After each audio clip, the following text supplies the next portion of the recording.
Oke, kembali lagi di forum Timnas. Jadi kali ini gua akan review pertandingan Indonesia berhadapan dengan Vietnam di leg kedua. Ya main tentu saja di kandang Vietnam. Oke, gua akan bahas secara head to head dulu ya. Kemarin gua udah bahas juga sih sebenarnya di preview yang leg pertama, cuman ini gua bahas yang di kandang Vietnam ya. Di kandang Vietnam itu kita udah cukup sering juga di 2021 kita main ke Vietnam juga di kualifikasi Piala Dunia, kita kalah 4-0 di sana. Terus 2016 kita bisa nahan imbang Vietnam 2-2. Dan 2016 juga kita kalah di friendly match lawan Vietnam 3-2. 2014 kita juga imbang 2-2 lawan Vietnam di kandang Vietnam, dan 2012 kita bisa nahan imbang Vietnam 0-0. Ya jadi secara overall ya kita sulit menang. Sesimpel itu. Di kandang Vietnam kita cuman mungkin hasil maksimal imbang di beberapa pertemuan terakhir. Nah, seperti yang gue bahas di review kemarin, di review leg pertama, kalau secara permainan kita nggak ada salahnya. Ya, kita nggak ada salahnya, dan gue harap di pertandingan leg kedua, starting lineup yang bermain adalah starting lineup yang kemarin bermain sebagai starting 11. Tidak usah diubah. Ya, tidak usah diubah. Main tetap dengan 3 back, dengan di depannya Marcelino, Yakob, dan juga Dendi, karena mereka sudah menampilkan permainan yang maksimal menurut gua, terutama di babak pertama. Oke, babak kedua mainnya nggak ada peluang, tapi Vietnam juga nggak dapat peluang sama sekali, dan terlihat dua tim itu bermain berhati-hati. Nah, selain starting lineup yang gue bilang nggak usah diubah, ya kenapa gue juga bilang nggak usah takut lawan Vietnam, main di kandang Vietnam. Ya Vietnam tidak seseram itu, tidak semenyeramkan itu. Kenapa gue bisa bilang seperti itu? Karena mereka kemarin ketika mereka menguasai bola di babak pertama, kita defense-nya solid, nggak bisa tembus sama sekali, bener-bener nggak bisa tembus. Dan feeling gue nanti di Vietnam kurang lebih akan seperti itu. Ya mungkin di babak pertama mungkin Vietnam lebih berhati-hati, gue juga nggak tahu ya. Mungkin bisa saja mereka lebih berhati-hati, baru di babak kedua ngegas, atau dari babak pertama pun mereka ngegas.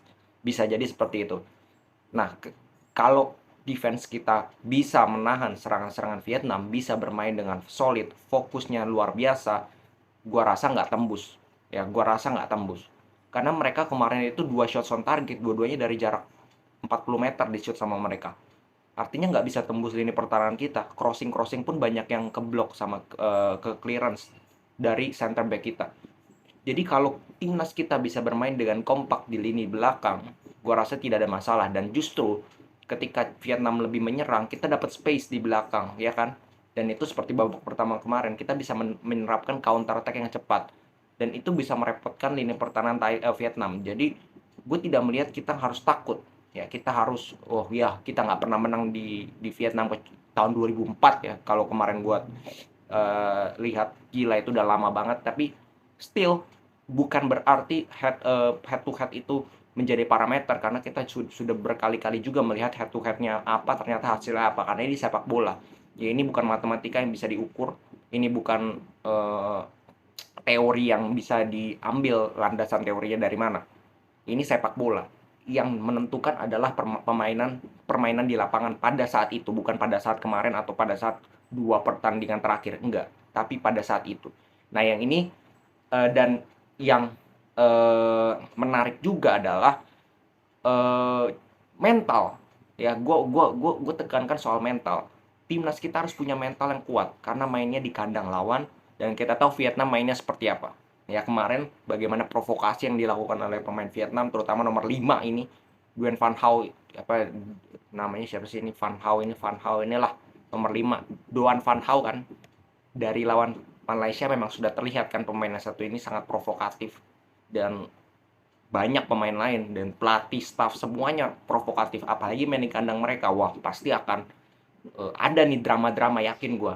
Nah ini yang harus dijaga, mental kita, emosi kita, jangan sampai emosi itu mempengaruhi secara permainan, karena itu bisa sangat berbahaya untuk pemain-pemain kita yang relatif juga masih muda.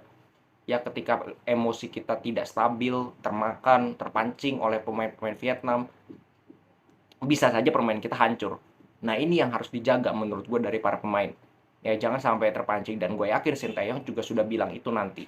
Ya Sinteyong akan mewanti-wanti nih, jangan sampai emosimu memakan permainanmu. Itu yang bahaya. Ya jadi kalau kita bisa mengatasi hal mental aja dan defense kita rapi, counter itu pasti dapat. Yakin gue, counter itu pasti dapat. Vietnam itu mainnya nggak rapi-rapi amat. Mereka masih banyak celah yang bisa dimanfaatkan. Jadi tinggal tunggu waktu counternya. Nggak usah khawatir. Yang harus kita lakukan adalah efektivitas. Ya ini yang masih menjadi PR. Egois kemarin gue lihat tidak ada. Tapi soal efektif, soal finishing ini masih menjadi problem. Ya kita tidak bisa pengambilan keputusan dari pemain depan itu masih dipertanyakan. Ya masih sering salah. Nah itu yang harus diperbaiki. Finishing, udah itu aja. Karena counter itu pasti dapat, dan dengan skill individu, dengan speed kita pasti akan dapat peluang, yakin gue. Nah tinggal bagaimana eksekusi akhirnya. Ya itu yang harus dimanfaatkan oleh pemain kita, memanfaatkan high defensive line dari Vietnam. Ya nggak usah peduli head to head, nggak usah peduli sejarah atau apa riwayat, nggak penting sama sekali menurut gue. Ya jadi nggak usah takut lawan Vietnam. Ya Vietnam itu bukan tim yang luar biasa.